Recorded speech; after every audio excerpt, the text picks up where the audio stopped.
Hi everyone, this is Dr. Johnson, and we're going to talk about selecting media.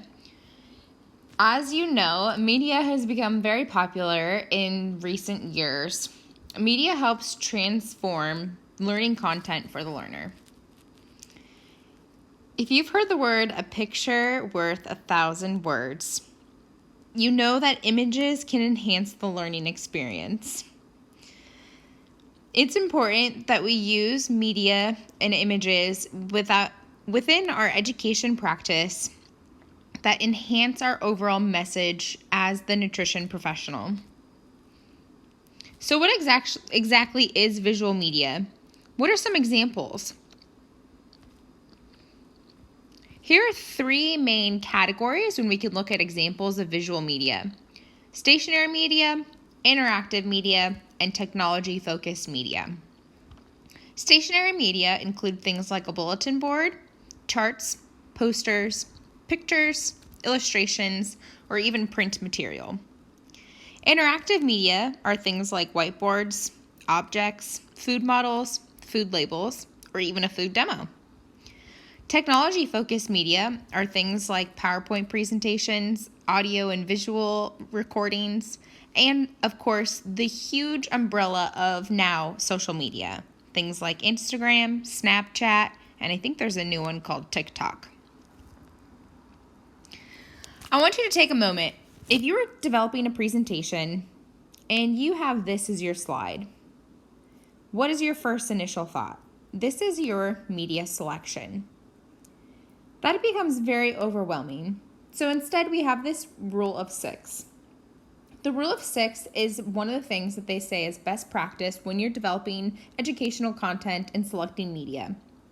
The idea is that you don't have any more than 6 bullet points per slide, and each bullet point only has 6 words. It's a good idea to have one idea per slide. However, there are some caveats here that you can play around with, especially if you're comparing and contrasting two different ideas.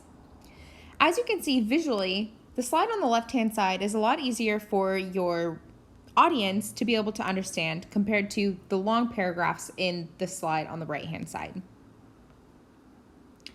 When we're looking at developing educational material, it's really important to understand how we best learn as well as what people are looking for.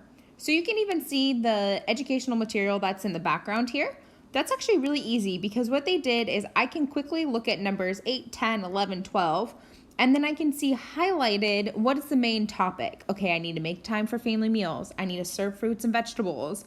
And then if I do have more time, I can read the little paragraph summary of whatever that means to make meal times for a family.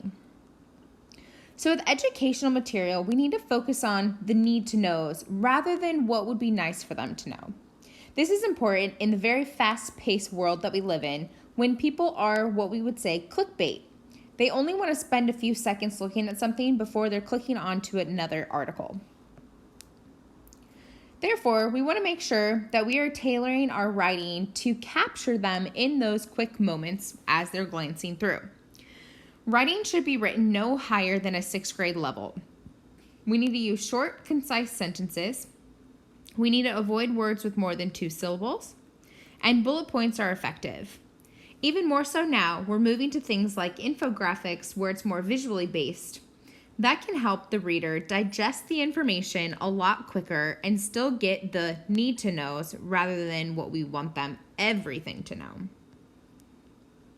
I want you to click on these 2 sample media education, and then I want you to talk about what are some of the differences, or think about what are some of the differences. Critique the good areas and the areas that need to be improved. In summary, when you're selecting visual media, it should enhance, not distract. We want to use lay terms and really going from the 4th to 6th grade level of writing for the general population. We want to be audience focused when we're developing visual media, and we want to make sure that we're only highlighting major key points.